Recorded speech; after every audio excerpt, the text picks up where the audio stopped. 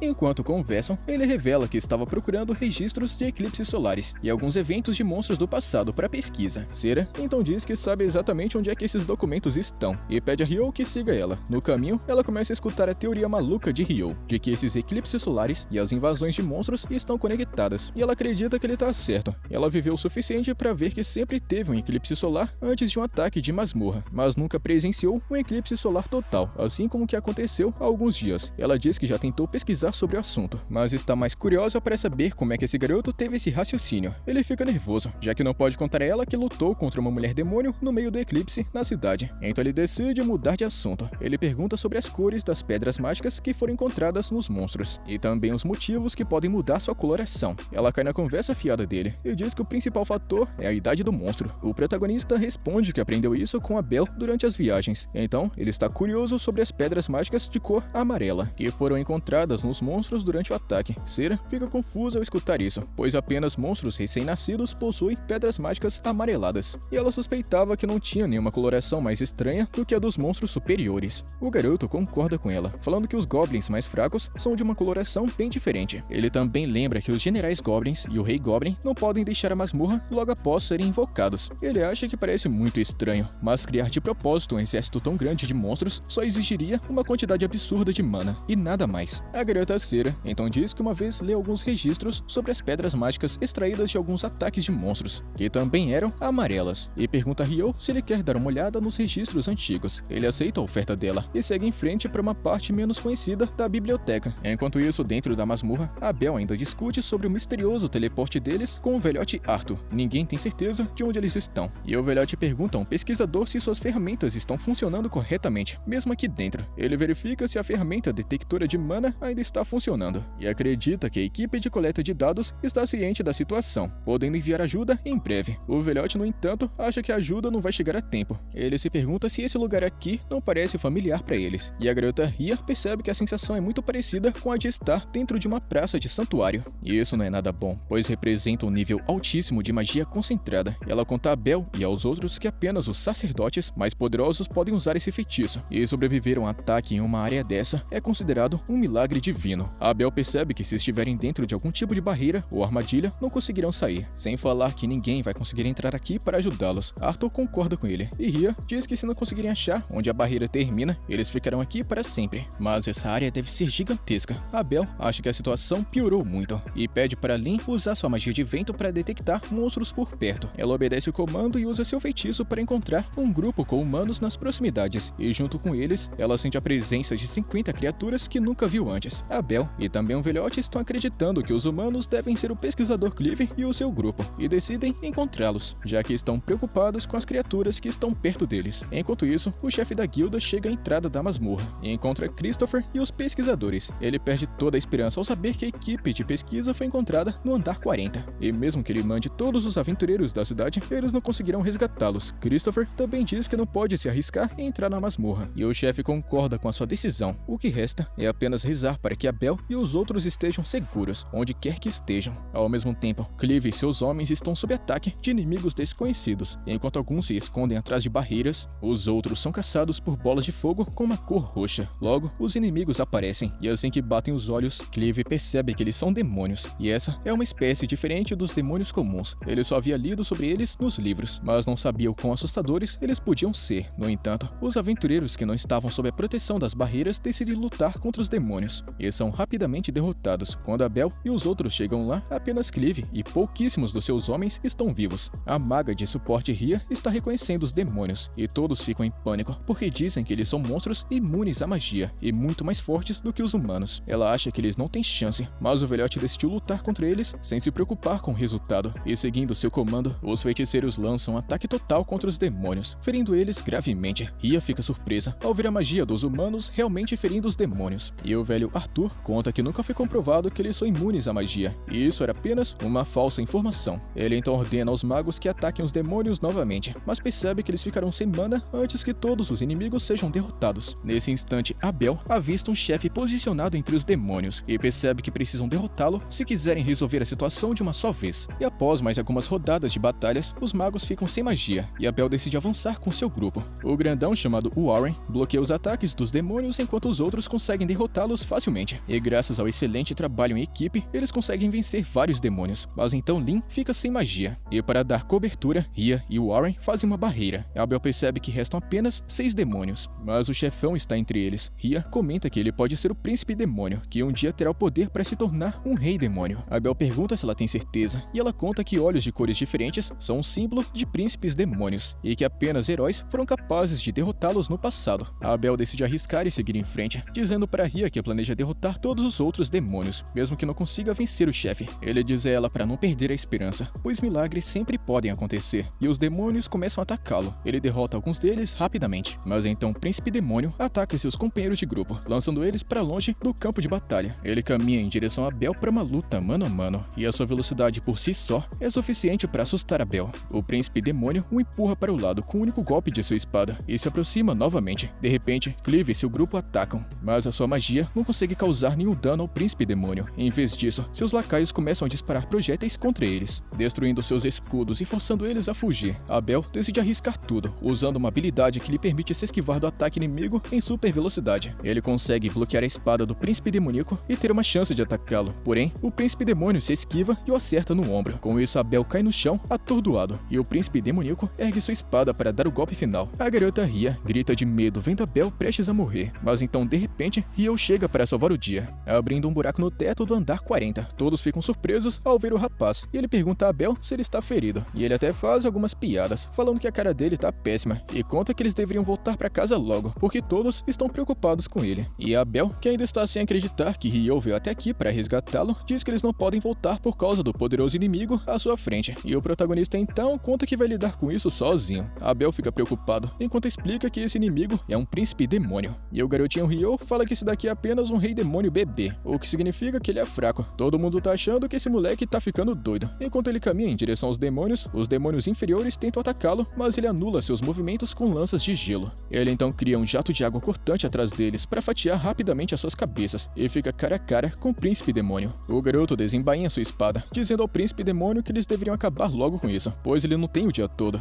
É revelado que alguns minutos antes, quando Natalie descobriu que Abel e os outros estavam presos no andar 40 da masmorra, ela correu para encontrar Rio, mas ele não estava no dormitório, e seus colegas de quarto falaram que ele devia estar na biblioteca no lado norte, mas ela não faz ideia de onde fica o lado norte, e assim que recebeu as dicas dos garotos, ela correu para encontrar Rio. E por sorte, ela achou ele no caminho, e pediu que ele fosse até a masmorra, porque Abel e a sua equipe estavam em perigo. O garoto decidiu terminar a conversa durante a viagem no carrinho de gelo, e quando chegou no portão da masmorra, ele soube dos desaparecimentos que aconteceram lá dentro, mas estava curioso para saber por que Natalie estava tão apavorada. Ela contou que Abel havia pedido que ela o chamasse caso precisasse de ajuda. Ryo entende o recado e correu em direção ao portão da masmorra. Os guardas falaram que ninguém tinha permissão para entrar, mas ele simplesmente ergueu paredes de gelo para impedir que eles atrapalhassem, assim entrando sem problemas. Depois disso, ele percebeu que levaria muito tempo para chegar no andar 40 se fosse andando. Então, ele utilizou seus jatos de água perfurantes para abrir caminho rapidamente pelo chão. Agora, ele está diante do príncipe demônio, desafiando ele a fazer o primeiro movimento. Ele usa uma postura de ataque, e quando o príncipe demônio ataca ele, Ryo rapidamente se esquiva e aplica um corte certeiro. Isso atingiu seu pescoço, e o garoto pensa que esse monstro é muito lento, mas pelo menos o combate terminou muito rápido. No entanto, o príncipe demônio simplesmente levanta a cabeça do chão e a coloca de volta no pescoço. O protagonista acha que isso vai ser um problema, mas decide testar o quanto ele consegue se regenerar. Ele cria centenas de jatos de água perfurantes para cortá-lo em pedacinhos, e um dos jatos de água acaba destruindo sua pedra mágica, transformando ele em pó. Abel fica chocado ao ver que Ryo simplesmente derrotou um príncipe demônio com tanta facilidade. Ele agradece por ter salvado todo mundo, e o garotinho apenas pede que ele retribua o favor pagando a conta do jantar essa noite. E Abel diz que vai pagar a conta a semana inteira depois do que ele fez hoje, e Ryo fica feliz em escutar isso.